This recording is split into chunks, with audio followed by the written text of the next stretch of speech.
Hi, my name is Perry Case, and my pronouns are she, her, and this is the Big Bag Gay Agenda. No matter who you are or what your sexual orientation is, you're probably familiar with the term gay agenda. But what exactly is it? The gay agenda is the idea that queer people have some sort of sinister plot to force their ideas or supposed lifestyle, another word we've all heard, onto the rest of the world. The term has held a negative connotation against the queer community since its inception by right-wing religious groups. This scared a lot of people into not only being more anti-gay, but forcefully opposing of it to the point where we're seeing a dramatic rise in violent crime against the community, disproportionately affecting Black trans women. The term, as a creation of its society, is but one part of the manipulative tools used to perpetuate this lack of acceptance and, in turn, the violence. As we see more organizations and events like CutieCon, it's important to remember who paved the path for us to be able to have things like this. The National Library of Medicine, which is a great resource for all things LGBT, says the 1980s were the beginning of the violence response, but we're not thanking our government for that. These were community-based anti-violence organizations around the United States who were conducting community patrols, documenting violent incidences, providing victim services, working with local law enforcement agencies, and organizing violence prevention programs. It took a long time to get real help from the government, so the community rightfully took it into their own hands. According to the FBI Uniform Crime Reporting Program, only in 1990 did we finally get mandated data collection of hate crimes committed against marginalized groups, including those of sexual orientation.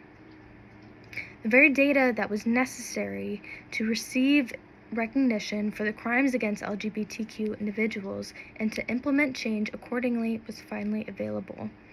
We know this fear continues to grow by means of widespread media and its use of the term on social media, news outlets, and casually slipped into movies and TV shows. Intentional or not, this kind of media normalizes and fuels violence and unacceptance, which is just one example of the deliberate undermining of religious and queer relationships, which has been heavily dictated by the gay agenda, creating unsafe environments which can lead to violence and poor physical and mental health.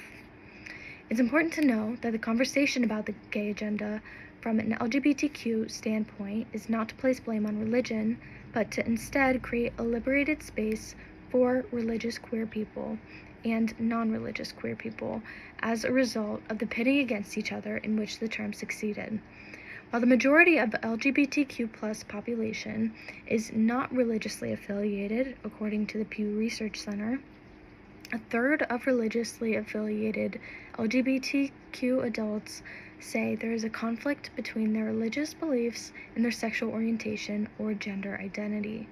This is a common thought among religious queers, as many people that should be brothers and sisters in religion denounce queerness and do not accept queer people into their religious practices.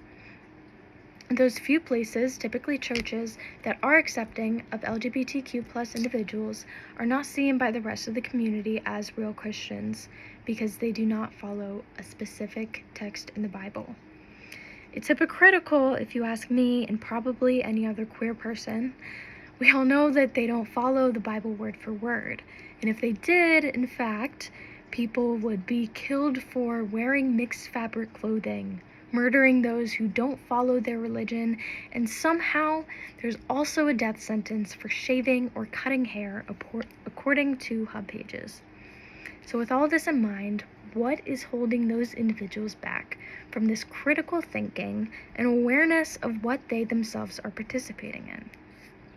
Despite the lengthy LGBTQ+ history that we all know is available and easily acceptable thanks to the internet, many people who've held their same notions and beliefs for their entire lives are not even going to look for that content. So let's instead look at specific scientific discoveries of homosexualism that took place during their lifetimes. According to the National Library of Medicine, in the 1940s, early 50s, Alfred Kinsey and his colleagues published their groundbreaking reports on human sexual behavior, demonstrating that same-sex attraction and behavior were common among American adults. This proves that not only is anti-gay a social construct, but it's a social construct so deeply embedded into our society that the science almost doesn't even matter. This fact is countlessly proven through the traumatic medical history of LGBTQ individuals. So I think it's fair to say that queerness is much older than the newly coined term gay agenda. Within the same article, the National Library of Medicine also tackles the notion that queerness is some form of mental issue that needs to be fixed, dating all the way back to 1953. Evelyn Hooker, American psychologist, concluded that homosexuality is not inherently associated with psychopathology and is not a clinical entity, a conclusion that received extensive support in subsequent empirical research and eventually became the consensus view of mainstream mental health professionals in the United States. This landmark of a discovery is what got homosexuality removed from the Diagnostic and Statistical Manual of Mental Health Disorders, which was a huge undertaking. Hooker's research was also inspired by a gay friend from university, also proving that empathy and understanding does stem from personal relationships. Queer history is important, and it can be a really affirming resource for queer youth who feel unaccepted. The research has been done, and it's been done for a long time, but because it's not being looked into by those who don't accept, it's why the ongoing social fight for change is so important. Education is power, and education on this queer history can be a toolbox to fight internalized homophobia and otherwise validate your identity if you or an outside source is questioning it. Something else that's important but may be difficult to understand or empathize with for good reason is that discussion about the gay agenda on part of religious right-wing groups represents genuine concern about the perceived shifts in societal values and norms. These deeply held religious values often formulate these concerns surrounding a threat to traditional family structure. However, these individuals are also deeply confused and have created the term as a means of expressing what they think is being done to them. To them, the gay agenda represents a threat to their religion, but in no reality is there a gay agenda in the first place, and it's especially not focused on destroying anyone's way of life.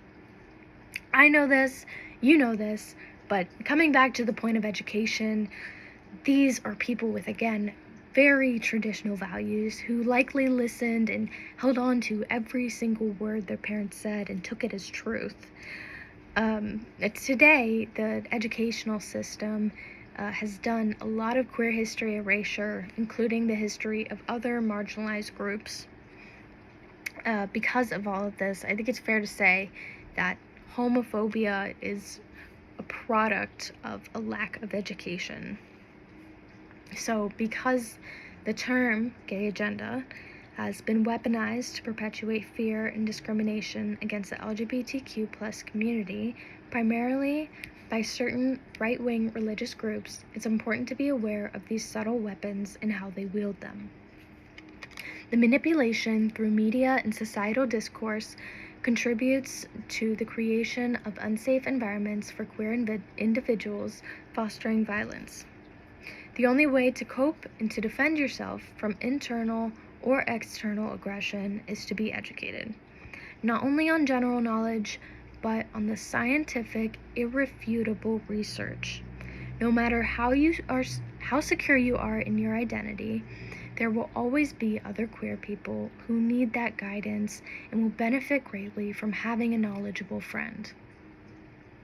Discussions around The gay agenda should aim to create safe spaces for both religious and non-religious queer individuals, acknowledging the conflict many face between their sexual orientation or gender identity and their religious beliefs, and acknowledging the deeper nuance, including what the Bible actually says in the reality of the science. Ultimately, fostering acceptance and inclusivity through education toward the queer community is essential for building a more compassionate and equitable society. Thank you for listening.